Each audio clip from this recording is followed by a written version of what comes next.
Hola, buenas noches, profesor. Yo voy a hablar sobre este artículo que lleva como nombre Fotosíntesis en ciruela mexicana Spondia purpurea. Primero que nada, vamos a hablar un poco del fruto.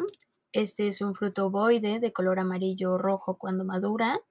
Comúnmente mide de 3 a 4 centímetros y pertenece a la familia Anacardiaceae. La ciruela, tanto poblaciones silvestres como cultivadas, son comunes en bosques caducifolios. Posee dos orígenes geográficos distintos en Mesoamérica, uno hacia la parte central oeste de México, que vienen siendo los estados de Colima, Jalisco, Nayarit y Michoacán, y otro hacia el sur que comprende Centroamérica y la parte sur de México, que viene siendo Chiapas y Oaxaca. Desde finales del siglo XX, los horticultores mexicanos han prestado especial atención a los cultivos de frutas nativas de las regiones tropicales y subtropicales de México. Y esto porque principalmente la mayoría de ellos son considerados frutas exóticas en el mercado internacional, lo que genera precios elevados en comparación con otros cultivos frutales tradicionales. La ciruela mexicana Spondia purpurea es útil para la reforestación de tierras degradadas, ya que prospera satisfactoriamente en suelos pedregosos infértiles y produce frutos comestibles comercializables que maduran en primavera.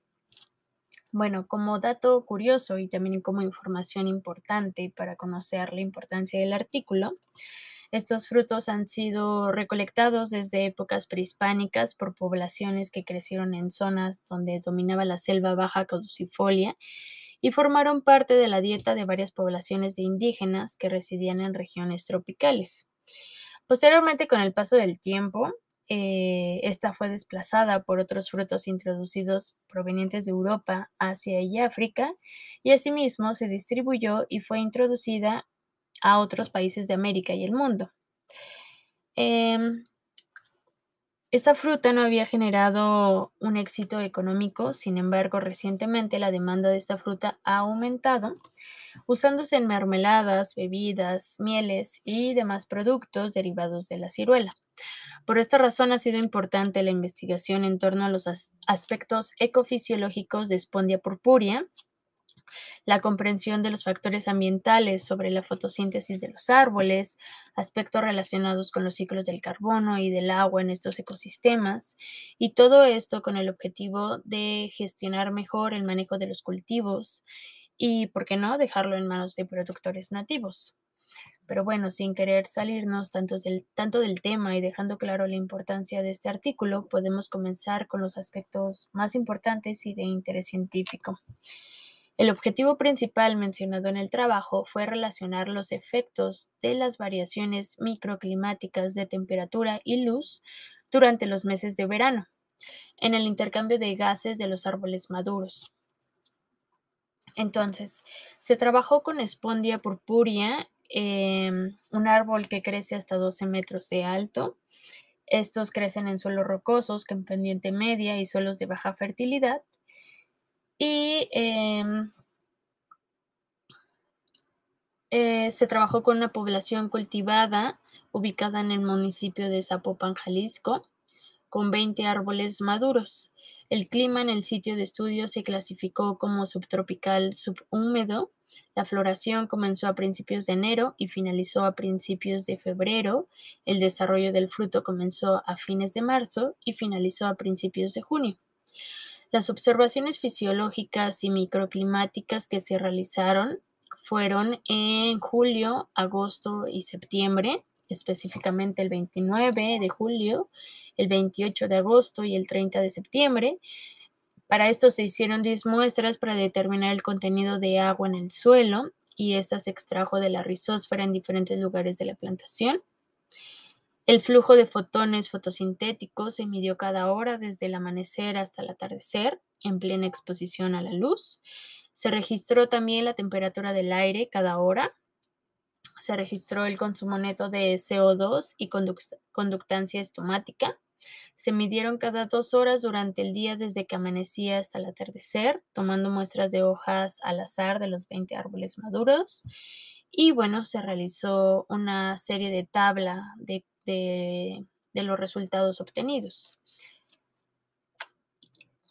Dentro de los resultados, primeramente se tiene que la anatomía foliar tiene semejanzas con especies que presentan metabolismo C3.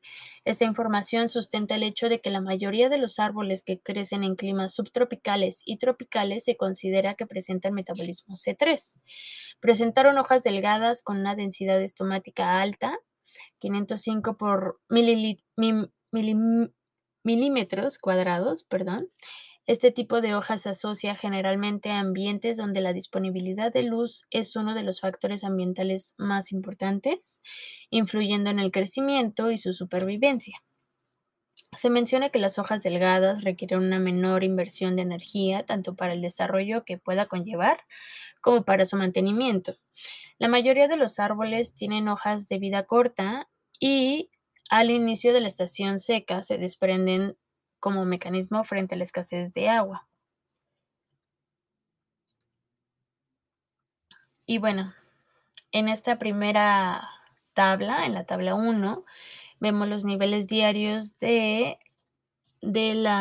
flujo de fotones fotosintéticos en un campo abierto, y vemos que fueron más altos al comienzo del verano en julio, observándose una disminución gradual durante el verano, que fue durante agosto y septiembre. Este aumento de flujo de fotones fotosintéticos corresponde al cambio que hay en la temperatura del aire, viéndose una disminución gradual de los valores promedios diarios durante el verano. Y dentro del dosel, el registro del flujo de fotones fotosintéticos varió de 10 a 700 micromoles, y en la periferia del follaje expuesto se obtuvieron valores cercanos a 2000 micromoles. En la figura 1 podemos observar los registros de consumo neto de carbono en relación con los valores del flujo de fotones fotosintéticos, con una N de 224 registros. Vemos que aproximadamente el 80% de las mediciones del consumo de carbono se registraron con valores de flujo de fotones inferiores a 5000 micromoles. Y estos valores corresponden a una cuarta parte del valor de flujo de fotones máximos que alcanza el follaje en un sitio abierto, que más o menos viene siendo mayor o igual a 2000 micromoles. En la tabla 2, vamos a ver las ganancias diarias de carbono. En el artículo mencionan que hay pocos estudios que registran valores sobre la asimilación diaria de carbono.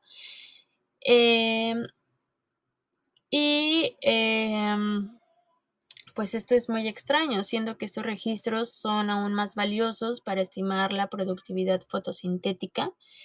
Y considerando esto, el estudio que se realizó se estimó el consumo neto diario del CO2 integrando las tasas instantáneas durante el día y considerando no tomar en cuenta la ganancia diurna de carbono, el cual viene siendo un 15%, por lo tanto este valor se viene restando, y también tomando en cuenta que finalmente el 1% aproximadamente representa un promedio de la pérdida de carbono durante la fase biosintética. Como podemos ver, las ganancias diarias de carbono que se registraron fueron de 359 micromoles, esto se dio en julio, 646 micromoles en agosto y 200 micromoles en septiembre en planta C3. Ahora, aquí vamos a encontrar tres figuras muy importantes. En las figuras 2A, 3A y 4A, que vienen siendo la parte posterior de las tres imágenes, vemos los registros de depresión diurna del consumo neto de CO2 en las hojas. Un registro tomado en la mañana de julio, en la tarde de agosto y al final del día en septiembre, en la figura 4. La depresión del consumo neto de CO2 Se dice que es común en bosques leñosos templados, en cultivos frutales subtropicales, y ocurre regularmente alrededor del mediodía, siendo que es cuando hay mayor temperatura y altos niveles de flujo de fotones fotosintéticos. Estos provocan fotoinhibición y el cierre de los estomas. Sin embargo, lo observado en julio, en la figura 2, es que los niveles altos del flujo de fotones y la temperatura no coinciden totalmente con la depresión matutina que se está registrando. Lo que tendría que suceder, básicamente, es que haya depresión en el consumo neto de CO2 cuando haya temperaturas altas y mayor presencia de flujo de fotones fotosintéticos. Lo que en realidad se observa es que están al mismo nivel.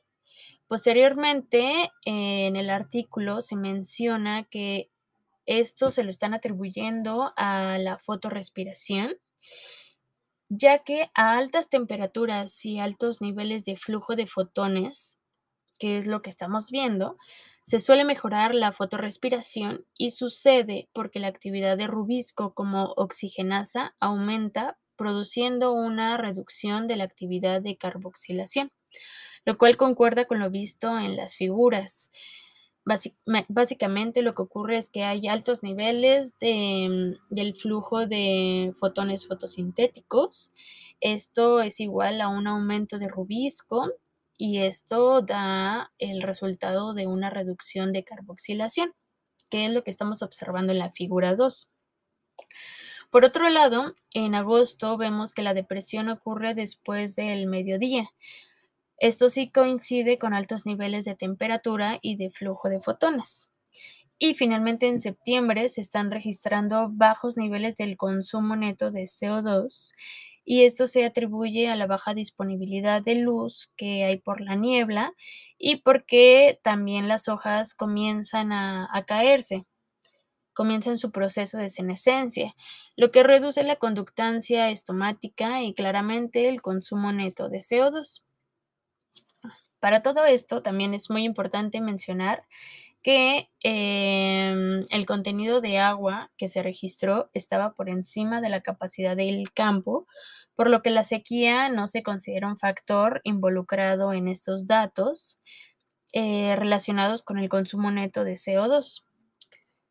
También se menciona que la temperatura alta regularmente afecta y reduce los valores de la conductancia estomática y por lo tanto también del consumo neto de CO2. Sin embargo, hubieron variaciones diarias de la conductancia estomática durante estos 3 meses que se hicieron las mediciones y entonces no se muestra una relación clara con el consumo neto de CO2. Em, los valores más altos de apertura estomática coincidieron con el mes que presentó los valores más altos de ganancia de carbono durante el día.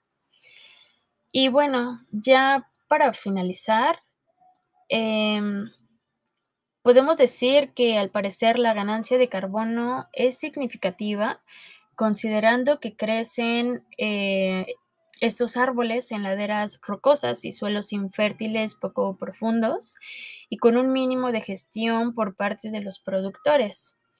Em, También concluyen que hacen falta mayores estudios para saber realmente cómo influyen o más bien qué tanto influyen los factores ambientales como la luz, la temperatura del aire o la humedad del suelo en la regulación de la ganancia del carbono para Spondia purpurea.